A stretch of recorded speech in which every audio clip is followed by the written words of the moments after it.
Rijin S ഉണ്ണിത്താനിലേക്കാണ്, കോൺഗ്രസിന്റെ പ്രതിനിധിയാണ്. റിജിൻ, വലിയ പ്രതിസന്ധി കോൺഗ്രസ് പാർട്ടിയെ കാത്തിരിക്കുന്ന ചില വാർത്തകളൊക്കെയാണ് പുറത്തു വരുന്നത്.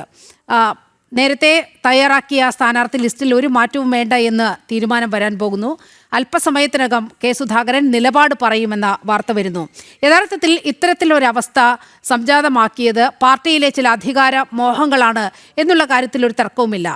കെ സുധാകരൻ KPCC അധ്യക്ഷ സ്ഥാനത്ത് നിന്ന് അടുത്ത നിയമസഭാ തെരഞ്ഞെടുപ്പ് വരെ ഞാൻ തുടരട്ടെ എന്നുള്ള ഒരു നിർദ്ദേശം അന്ന് കേന്ദ്ര നേതൃത്വത്തിന് മുന്നിൽ വെച്ചിരുന്നു. പക്ഷേ അത് ചെവിക്കൊള്ളാതെ കെ സുധാകരനെ ഏത് വിധേനയും മാറ്റി നിർത്തുക എന്നൊരു ലക്ഷ്യത്തോടെ VD സതീശനും KC വേണുഗോപാലുമൊക്കെ വലിയ രീതിയിൽ ഇടപെടൽ നടത്തി കെ സുധാകരൻ KPCC അധ്യക്ഷ സ്ഥാനത്ത് നിന്ന് മാറേണ്ട ഒരു സാഹചര്യം വന്നു. പിന്നീട് സണ്ണി ജോസഫ് വരുന്നതൊക്കെ നമ്മൾ കാണുകയാണ്. ഇപ്പോൾ അനിവാര്യമായ ഒരു ദുരന്തം ഒരുപക്ഷെ നിങ്ങൾക്ക് ഒഴിവാക്കാമായിരുന്നു എന്ന് തോന്നുന്നുണ്ടോ? ഇതിനകത്ത് നിലിമൈനത് ദുരന്തം എന്ന് പറയുന്നതല്ലാതെ എന്താണ് ആ ദുരന്തവുമായി ബന്ധപ്പെട്ടുള്ള കാര്യങ്ങൾ ഇവിടെ നടന്നത് എന്നുള്ളതാണ്. അല്ല, കെ സുധാകരന് ഒരു സെക്കൻഡ്, ഞാൻ ദുരന്തം എന്ന് വിശേഷിപ്പിക്കുന്നത് കോൺഗ്രസ് പാർട്ടി നേരിടാൻ പോകുന്ന വലിയ ക്രൈസിസ് തന്നെയാണ്. കണ്ണൂരിൽ കെ സുധാകരന്റെ സ്വാധീനം എത്രയാണെന്ന് ഞാൻ പറയാതെ തന്നെ അങ്ങേക്ക് അറിയാവുന്ന കാര്യമാണല്ലോ.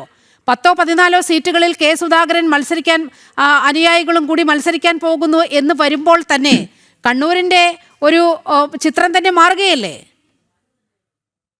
ഇതുമായി ബന്ധപ്പെട്ട് യാതൊരു വെളിപ്പെടുത്തലോ അല്ലെങ്കിൽ അദ്ദേഹവുമായി ബന്ധപ്പെട്ട ഒരു പത്രസമ്മേളനോ നമ്മുടെ മുന്നിൽ നിന്നിട്ടില്ല. നിങ്ങളിപ്പോൾ പറയുന്നത് മാധ്യമങ്ങൾ സൃഷ്ടിച്ചുകൊണ്ടിരിക്കുന്ന അല്ലെങ്കിൽ ഇതുമായി ബന്ധപ്പെട്ട് അറിഞ്ഞും കേട്ടുമുള്ള അറിവുകൾ വെച്ചിട്ട് വലിയ ദുരന്തം വരുന്നു ഓടിക്കോ എന്ന് പറയേണ്ട ആവശ്യകതയൊന്നും കോൺഗ്രസിനെ സംബന്ധിച്ചില്ല. കോൺഗ്രസ് എന്ന് പറയുന്ന പ്രസ്ഥാനത്തിൽ കെ സുധാകരൻ എന്ന് പറയുന്ന അവിഭാജ്യ ഘടകമാണ് എന്ന് ഞാൻ ആദ്യം തൊട്ട് ഇപ്പോഴത്തെ അടിവരയിട്ട് പറയാണ്. അദ്ദേഹത്തെ സംബന്ധിച്ച് അദ്ദേഹം ഒരിക്കലും കോൺഗ്രസിന് പ്രശ്നമാകുന്ന രീതിയിലുള്ള തീരുമാനവുമായി മുന്നോട്ട് പോകും എന്ന് വിശ്വസിക്കുന്ന ആരുമല്ല കേരളത്തിലെ കോൺഗ്രസുകാർ അല്ലെ കണ്ണൂരെ കോൺഗ്രസുകാർ. അതുമായി ബന്ധപ്പെട്ട് അവിടെ നിൽക്കട്ടെ. ഇവിടെ LDF-നകത്ത് UDF-നകത്ത് ഭയങ്കര പ്രശ്നം നടക്കുന്നു. അതിനിടയിൽ NDA കൊണ്ടൊക്കെ പറഞ്ഞിട്ട് അതുമായി ബന്ധപ്പെട്ട് യാതൊരു പ്രശ്നവും ഇല്ല എന്നുള്ള രീതിയിലേക്ക് സമർത്ഥിക്കുന്ന രീതിയിലേക്ക് പ്രിയ സുഹൃത്ത് നന്ദു ഇവിടെ കുറെ അഭിപ്രായങ്ങൾ പറഞ്ഞുവല്ലോ. BJP-യുമായി സംബന്ധിച്ച് അല്ലെങ്കിൽ NDA-യുമായി സംബന്ധിച്ച് കാമരാജ് കോൺഗ്രസ് എന്ന് പറയുന്ന അവരുടെ ഘടകകക്ഷി അല്ലെങ്കിൽ സഖ്യകക്ഷി, ആ കക്ഷി ഇപ്പൊ സ്വതന്ത്രമായി മത്സരിക്കാൻ പോകുന്ന വാർത്തകൾ ഇങ്ങോട്ട് വരുന്നുണ്ട്.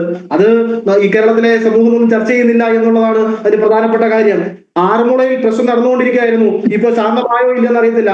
എന്റെ തൊട്ടടുത്ത നിയോജകമണ്ഡലമായ ചെങ്ങന്നൂര് സജീഷ് ചെറിയാനുമായി ബന്ധപ്പെട്ട ഡീല് നടന്നു എന്നുള്ള രീതിയിലേക്ക് അവിടുത്തെ നേതാക്കന്മാർ ഉൾപ്പെടെയുള്ളവർ പരസ്യമായ പ്രചരണവും പരസ്യമായ പ്രശ്നങ്ങൾ നടന്നുകൊണ്ടിരിക്കുകയാണ്. BJP-യുമായി ബന്ധപ്പെട്ടുള്ള കാര്യമാണ്. കേരളത്തിൽ ഒരു സീറ്റ് പോലും നേടാത്ത, കഴിഞ്ഞ കാലങ്ങളിലൊക്കെ ഒരു പ്രാവശ്യം ഒഴിച്ചു ബാക്കി ഒരു സീറ്റ് പോലും നേടാൻ പറ്റാത്ത ഒരു പാർട്ടിയുടെ സീറ്റ് നിർണയവുമായി ബന്ധപ്പെട്ട് അത്രയേറെ പ്രശ്നങ്ങൾ നടക്കുകയാണ്. നിങ്ങളുടെ കണ്ണിലെ കോലെടുത്തിട്ട് ഞങ്ങളുടെ കണ്ണിലെ കരെടുക്കാൻ വരുന്നതല്ലേ നല്ലത് എന്നുള്ളതാണ് എനിക്ക് അദ്ദേഹത്തിനോട് പറയാനുള്ളത്. അതിനൊരു മറുപടി പ്രതീക്ഷിക്കുന്നു. 2020 എന്ന് പറയുന്ന പുതിയൊരു സംവിധാനം നിങ്ങൾ കടകക്ഷിയാക്കി വന്നു. വോട്ട് പോലും ഇല്ലാത്തവരെയാണ് കഴിഞ്ഞ ദിവസം സ്ഥാനാർത്ഥിയുമായി ബന്ധപ്പെട്ട് പ്രഖ്യാപിച്ചത്. ഇപ്പൊ പുതിയ ആൾക്കാരെ കണ്ടുപിടിക്കാൻ വേണ്ടി നടക്കുന്നു. അതാണോ നിങ്ങൾ സജ്ജമായി എന്ന് പറഞ്ഞുകൊണ്ട് ഇതിന്റെ ഇടയ്ക്കൂടെ കയറി ഞങ്ങളെല്ലാം വളരെ ഇതായിട്ട് നിൽക്കുകയാണ് എന്ന് പറയുന്നത്? പിന്നെ ഇതുമായി ബന്ധപ്പെട്ട് ഞങ്ങൾ ഇതുമായി ബന്ധപ്പെട്ട് കോൺഗ്രസിന്റെയും UDF-ന്റെയും നിലപാട് എന്താണ്? UDF-ന്റെയും കോൺഗ്രസിന്റെയും നിലപാട് കേരളക്കരയെ രക്ഷിക്കുവാൻ. ഒരു വലിയ ദുരന്തം കേരളത്തിൽ സംഭവിച്ചിരിക്കുകയാണ്. കഴിഞ്ഞ 10 വർഷമായ ദുരന്തത്തിന്റെ ഭവിഷ്യത്ത് ഈ കേരള നാട് അനുഭവിച്ചുകൊണ്ടിരിക്കുകയാണ്.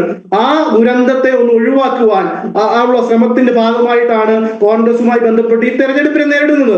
ആ നേരിടുമായി ബന്ധപ്പെട്ട് കോൺഗ്രസുമായി ബന്ധപ്പെട്ട് പല രീതിയിലുള്ള ഭിന്നാഭിപ്രായങ്ങളൊക്കെ ഉണ്ടാവുന്നേ. ആ അഭിപ്രായങ്ങളെ എല്ലാം ക്രോഡീകരിച്ച് നല്ല രീതിയിൽ കൊണ്ടുപോകാനുള്ള ചർച്ചകളാണല്ലോ നടക്കുന്നത്. ആ ചർച്ചകൾ ഒന്ന് മുഴുവിച്ച് ആ ലിസ്റ്റ് ഒന്ന് പുറത്തു വന്നോട്ടെന്നേ.